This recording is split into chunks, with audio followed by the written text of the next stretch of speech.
What's going on, everybody? Welcome back to the Nerdy Mark channel. I am Sid the Nerdy Mark, and yes, welcome back to the AEW and NXT reviews. Cue that sweet new intro.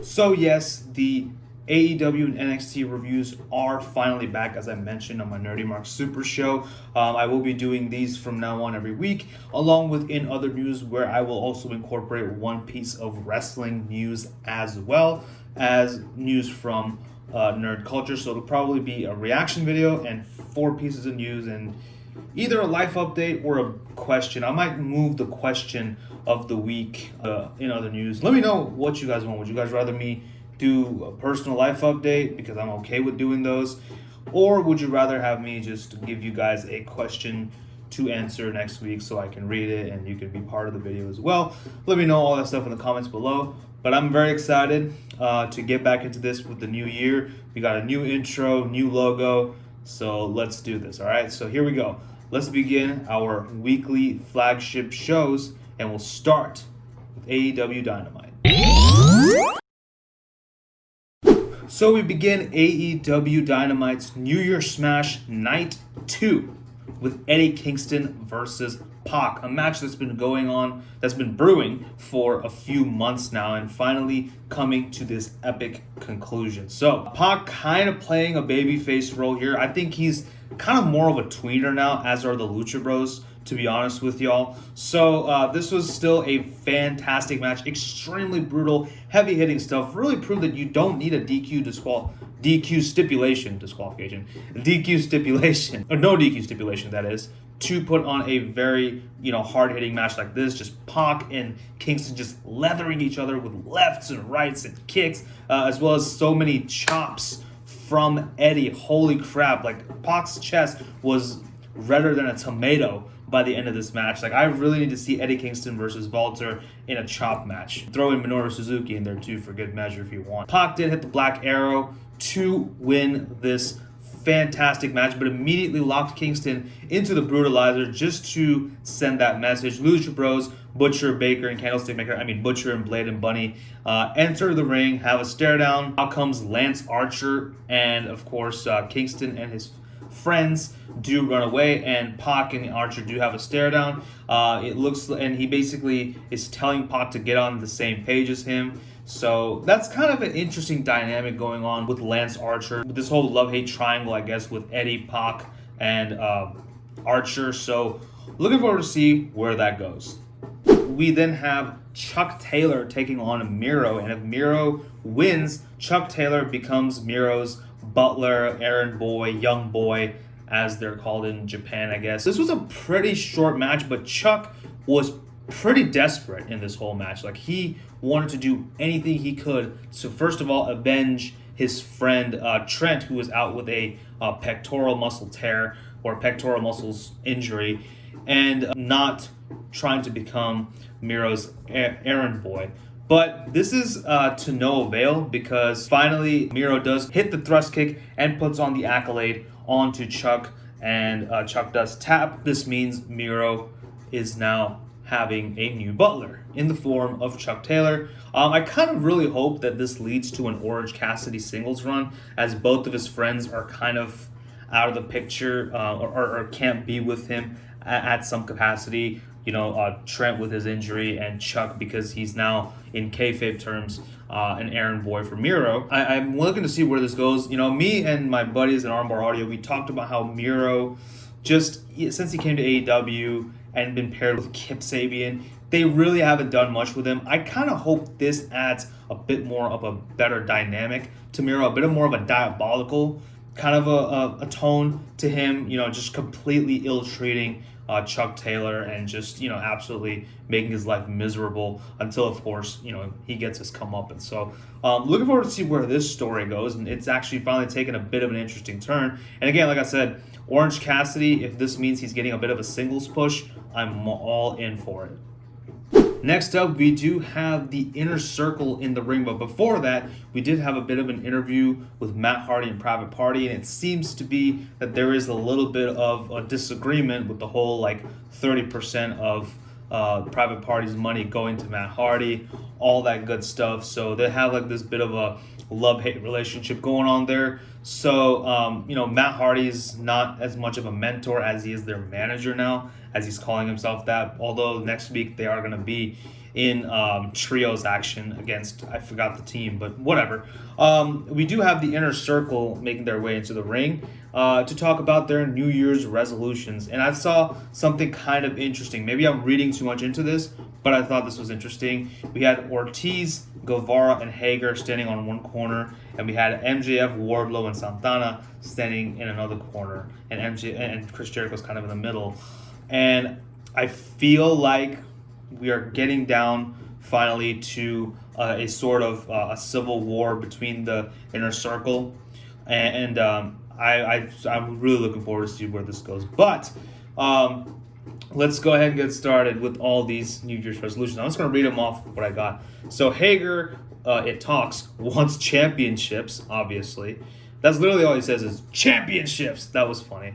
MJF wants to strengthen the bond within the Inner Circle and get rid of fat people. So look out for that new weight loss program from MJF soon, I guess. Then Ortiz wants to perfect his grandma's sofrito recipe and cook some good arroz con gandules. Now, I actually took the liberty of going online and looking at what these things are. So sofrito, for those who don't know, is kind of like a salsa. At least that's what it looks like when I saw the pictures. And arroz con gandules is apparently rice with pigeon peas and pork. So if that sounds appetizing to any of you, great. I mean, I'm a vegetarian. I can't eat that stuff.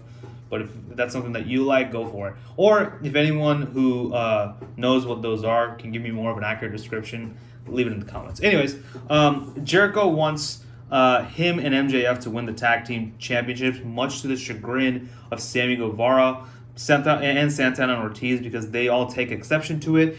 Sammy Guevara calls Chris a tag team slut, and that whole chant kind of ensues for a little bit. And this continues the dissension within the Inner Circle, obviously. Jericho then proposes a three-way tag match to determine who will be the official tag team for the Inner Circle. So next week is going to be Santana and Ortiz, Proud and Powerful, I guess, versus MJF and Jericho versus Sammy and Hager. So that should be an interesting match. We now have a backstage segment with the Dark Order. They're still obviously continuing to reel in after the loss of Brody Lee. They continue to court Hangman Adam Page, who agrees to team up with them with both Silver and Reynolds once again. And Page says he'll let them know after the end of their match whether he'll join the Dark Order or not. Do you think Page should join the Dark Order? Yes or no? Leave it in the comments. But with that being said, we get into the Elite six-man tag match. It's being set up as if Kenny and the Bucks are going to come out and they're gonna wrestle this match. Their opponents, by the way, are the Varsity Blondes, which is Griff Garrison, Brian Pillman Jr., and one other person I forget. Kenny and the Bucks, they're about to go out, but Don Callis says, "Why don't you guys come out by yourselves?" And Kenny will come out by himself. But Don Callis then gets on the mic and introduces Kenny's tag team partners as Gallows and Anderson, much to the chagrin of the Young Bucks. They basically clean house. It's more or less a one-sided match. The faces, I guess, do get some hope spots in, but to no avail because the Good Bros finally hit the Magic Killer on, I believe, Griff Garrison to win the match. And then right after that, Jon Moxley, yes, the former AEW World Champion, comes down, tries to beat up on Kenny and the Good Brothers, but the numbers game is too much for him. And the Lucha Bros do come down to the aid of Moxley. And this leads to a bit of a pull-apart brawl, but not for long because Mox just completely clears out everybody. The Young Bucks come out and try to stop Jon Moxley, but get super kicked for their troubles by the Lucha Bros. So it looks like we might be getting Kenny Omega and the Young Bucks versus Jon Moxley and the Lucha Bros at some point, just as like a six-man tag match. But it seems like that not everything is good in the Elite at the moment. So we'll have to see where this story goes as well. We then get what I felt was the most underwhelming thing about Dynamite this week, and that is the waiting room segment with Britt Baker and Rebel. I know that she's been doing this on AEW Dark. I do hope those episodes are a little bit better.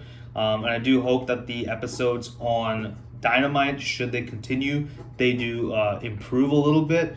But this was a bit of a cacophony for me. But anyway, let's kind of unpack this. Cody Rhodes is a special guest. Britt Baker continues to throw backhanded compliments at Cody Rhodes about how the Brandy and Cody's baby is probably going to get an action figure before Britt does. She introduces a surprise guest, Jade Cargill, who asks Cody who her opponent is going to be. Her and Shaq are tired of waiting. It's funny how Jade Cargill continues to talk about Shaq, yet Shaquille O'Neal is nowhere to be found next to Jade Cargill. He always is like, they're always alone. And I just don't get it, and it makes no sense to me. But Red Velvet does come out to defend the honor of Brandy after Jade Cargill basically talks smack about her.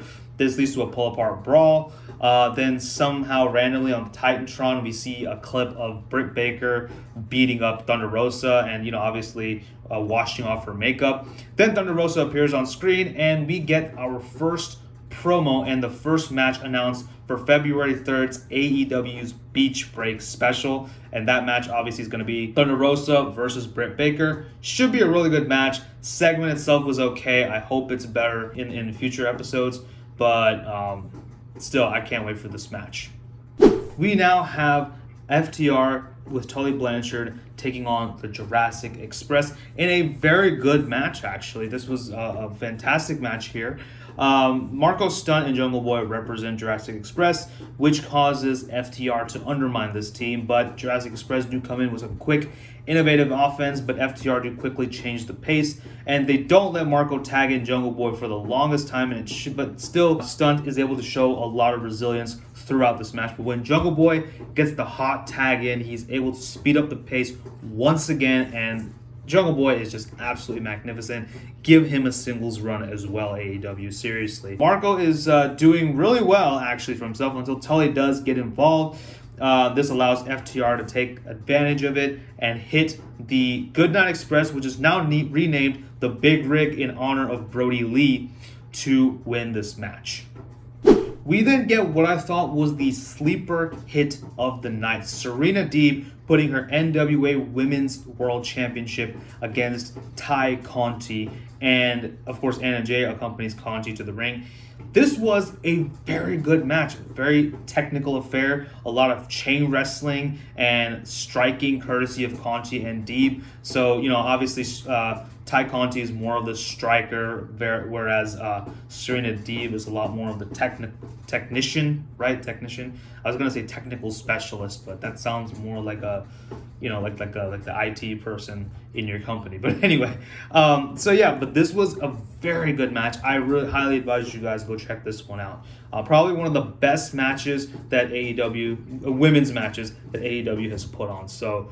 Very good stuff. And, Conti did in the end try to go for the Thai special, but Deeb converts it into a Deeb Tops, that's her finisher, and wins this masterclass of technicality. Definitely, like I said, the dark horse of this night.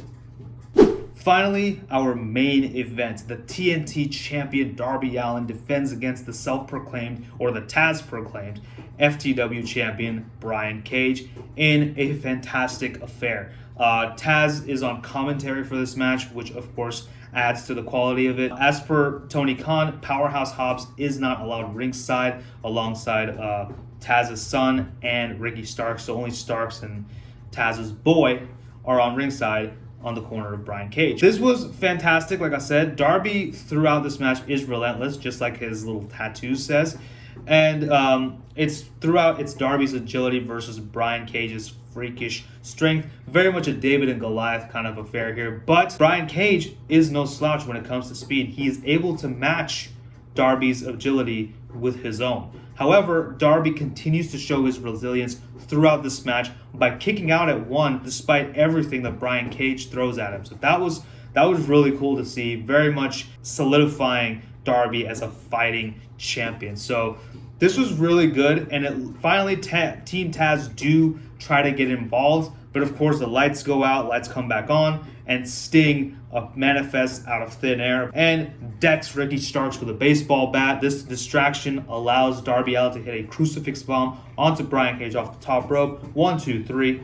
Darby Allin pertains, and both of these dark, mysterious men stare down Team Taz. It looks like this feud is far from over. But that's how we end out Dynamite. With that, let's move on to NXT. NXT does mark the beginning of the Dusty Rhodes Tag Team Classic, and this year we're also having a women's Dusty Rhodes Tag Team Classic, so that's pretty cool. But we do not begin with a Dusty Cup match. We begin with women's action. We have Shotzi Blackheart taking on Candice LeRae with Indy Hartwell at LeRae's corner. Very good match. Great way to start the opener. My God, both shows had really good openers this week. But Shotzi does show her technical prowess while LeRae uses her more wily instincts to survive in this match, but is still able to keep up with Blackheart, especially when Indy does get involved. Shotzi is able to counter a Gargano escape and she gets on the top rope, but Indy once again gets involved, allowing Candice to hit a top rope swinging neck breaker to win this match. Good stuff here. Like I said, great opener. We now have the NXT champion, the Prince, Finn Balor, in the ring. He's trying to cut a promo on how he beat Kyle O'Reilly last week and at TakeOver 31. He gives respect to Kyle, but then basically makes it a point to say that now I'm the one who broke your jaw and now you're drinking your meals through a straw. Mixtape coming soon because that rhymed. Finn Balor verbatim says this line. He says, "They stopped manufacturing the cloth I'm cut from." That was pretty badass. I gotta give it to Finn Balor. Since he's come down to NXT, he's just become like this, no nonsense kind of person, and I absolutely love every bit of it. And yes, I do know he's adopting his Prince character from New Japan. Calm down, everybody. I know wrestling, okay? Jeez. Freaking marks. He's then interrupted by Pete Dunne, Oney Lorcan, and Danny Burch. Pete Dunne is on the mic and actually cuts probably one of his best promos, and that's pretty cool. He basically says how he's sick and tired of Finn Balor thinking that he's basically the face of European wrestling, the poster boy, if you will. He says it's his turn, and he's not waiting anymore. Of course, Burch, Lorcan, and Dunne get in the ring. Balor tries to fend them off, 3-on-1 odds, much like what we saw in AEW with Jon Moxley and the Elite. But of course, the numbers game do catch up to Balor. Luckily, the Undisputed Era come out to help Finn Balor. Well, not so much to help Finn Balor, more because they have their own issues with these other three men, with the heels, I guess. Because, let's just face it, the Undisputed Era are more or less baby faces. I mean, they're tweeners, I guess. It's kind of interesting, like the moral compass is definitely, they're kind of, all four of these men, Undisputed Era, as well as Finn Balor, are kind of in this gray area. So I guess all four of them are tweeners. It looks like they're going to come to some sort of agreement down the line, so we'll see what happens. But this was good stuff, but we will see more of these men later tonight. We then got a backstage interview with Johnny Gargano, who is talking about his match against Dexter Loomis he's having later on in the night. Austin Theory interrupts, and he hands Johnny Gargano an envelope, which is signed by Dexter Loomis, and it contains two of his fantastic drawings, by the way. One is of Johnny Gargano crying like a little child, and Austin Theory holding onto his groin because, last week he took a missile to the nuts, and that was a lot of fun, actually. That was really funny. But that was cool. It was good stuff. But now we get to the Grizzled Young Veterans taking on Everrise. This is the first match in the Dusty Rhodes Classic, so the tournament is underway. Grizzled Young Veterans do cut a bit of a promo. Obviously, Zach Gibson, he riles up the crowd, gets them all pissed off. If you hate Zach Gibson, take your shoes off. Everrise do not have an entrance, but they still are able to get a lot of offense in on the Grizzled Young Vets, but it is to no avail. They finally do hit the ticket to Mayhem to win the match and advance to the next round in the Dusty Cup. We now have two segments back to back. We have Raquel Gonzalez recapping that hellacious last women's standing match she had last week against Rhea Ripley. It was really good. If you haven't watched it, go check it out. She basically makes it clear that she wants the NXT women's title, and I am all for Raquel getting a shot at Io Shirai. After all, she did pin her in that War Games match to win for the heels. So, it makes sense. Right there after that, we do have Shotzi Blackheart in a backstage interview. She talks about her match that she lost against Candice, but She says she's entering the Dusty Cup since Indy Hartwell and Candice are going to be in there as well. They're the Dusty Rhodes Women's Classic, the Dusty Rhodes Women's Tag Team Classic. That's what it is. I'm sorry. But of course, Shotzi also introduces her partner as Ember Moon. So that's really awesome. I'm really excited to see this pair work together again. They did a great job at War Games, so I'm really looking forward to what they do in the tournament. Next up, we do have the North American champion, Johnny Gargano, accompanied by Austin Theory, taking on Dexter Loomis in non-title action. Johnny Gargano, of course, did not really like the artistic stylings of Dexter Loomis and brings out his drawing and tears it right in front of Dexter Loomis' face. Dexter Loomis is not happy and he whoops the shit out of Johnny Gargano, and it is fantastic to see. I actually am really liking Dexter Loomis. He's a very interesting character, and I'm really excited to see him on NXT. I know this is the similar character that he did in Impact, Sam Shaw, but still really good. Gargano does get a lot of offense in, but it seems like Loomis has an answer to everything that Gargano hits. That is, of course, until Austin Theory gets involved. Gargano then starts to target the lower back of Dexter, but Loomis takes control again and hits a slingshot suplex on Gargano, which looked nice. Loomis then catches the one final beat and converts it into a silence, but Austin Theory gets involved once again, and this allows Gargano to roll him up. Loomis, not very happy with Austin Theory, locks him in the silence as well. Gargano comes in and beats up Dexter Loomis. Austin Theory joins him in the walloping of Dexter Loomis, and Gargano grabs a chair, but Kushida comes in and makes the save. Kushida and Leon Ruff are in the Dusty Cup, as are Gargano and Theory. So, that match is going to happen at some point. So, building up that tension. Kushida looks at the North American title, says something in Japanese, and places it on Johnny's body. So it looks like Kushida is being poised to become the next North American champion. And again, I am all for it. We now have an interview for the Fight Pit match next week with Tommaso Ciampa and Timothy Thatcher. Wade Barrett is moderating this interview, and the tension is so thick you can cut it with a knife. Fantastic stuff here. Thatcher actually cut a pretty decent promo because this is stuff that's in his wheelhouse. So I'm glad they're letting him do that and cut a more of a promo that he actually would be more comfortable cutting. So that was pretty cool. But now we get our second match in the Dusty Cup, second match of the first round of the Dusty Rhodes Classic. And it is Jake Atlas and Isaiah Swerve Scott teaming up to take on the debuting MSK. This team is the former Rascals from Impact Wrestling. This is Zachary Wentz, now named Nash Carter, and Desmond Xavier, now known as Wes Lee. These two are fantastic. I really like them.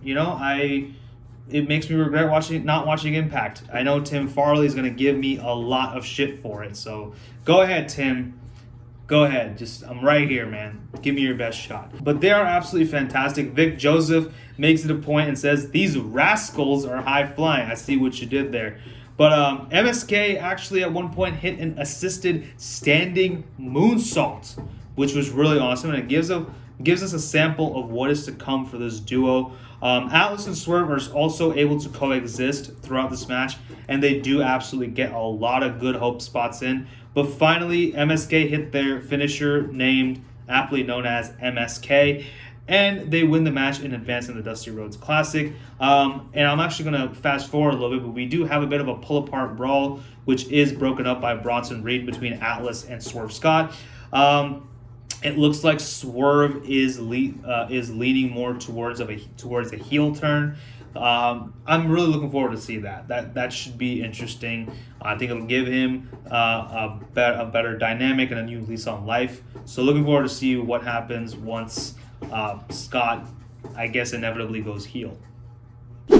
So next week is the beginning of the Women's Dusty Rhodes Classic, and we have a few teams announced so far. We have Candice LeRae and Indy Hartwell, obviously representing The Way. We have Toni Storm and Mercedes Martinez teaming up. Interesting pair. Casey Catanzaro and Kaden Carter.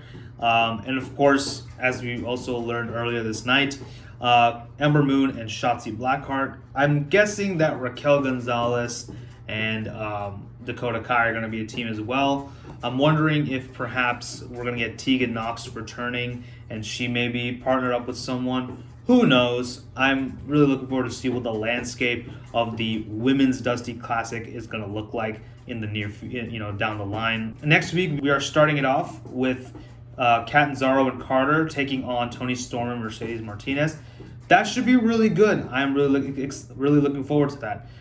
So we then cut to a promo by Scarlett and Karrion Kross. Scarlett is speaking in Croatian, I'm guessing, and she uses some tarot cards talking about how they took out Damian Priest, and they basically are now marking Finn Balor as their next target.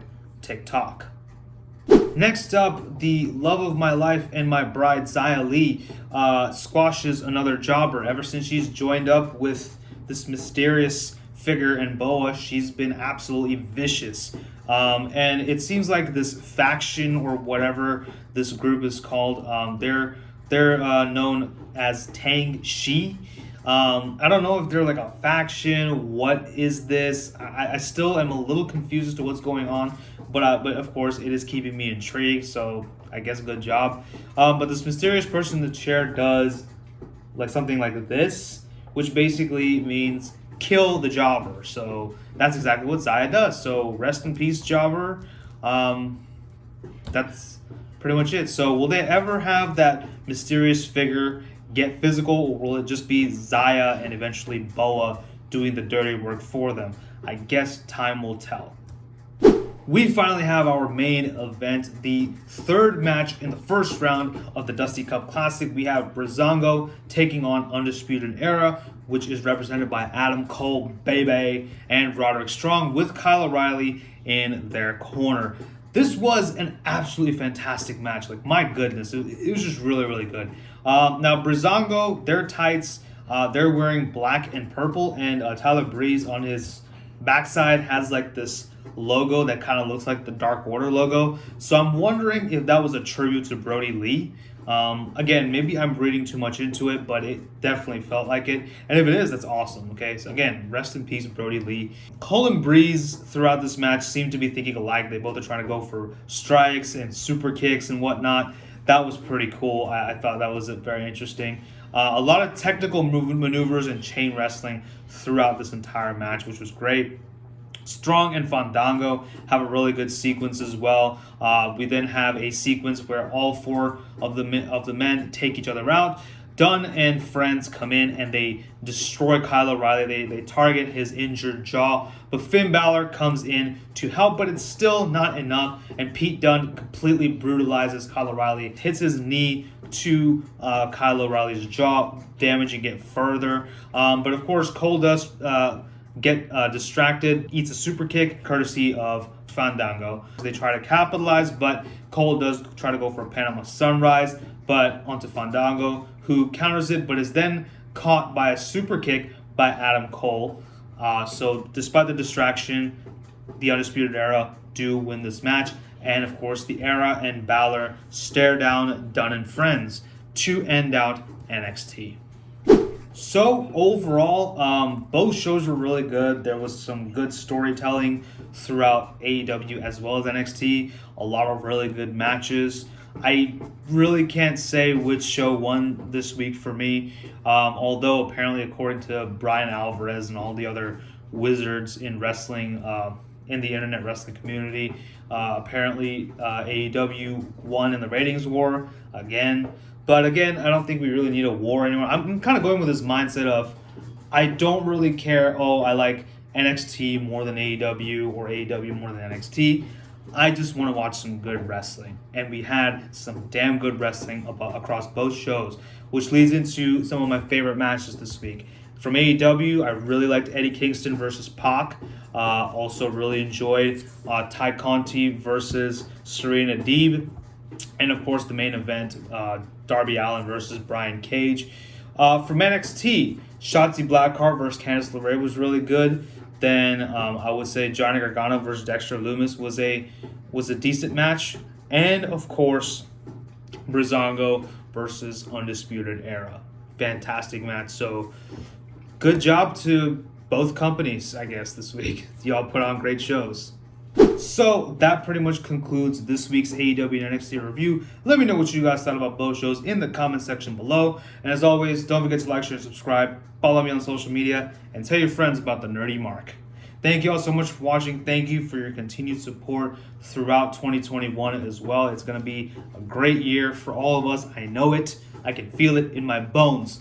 But with that, this is Sid signing off. Stay safe, take care, and I'll see you next time. Bye-bye.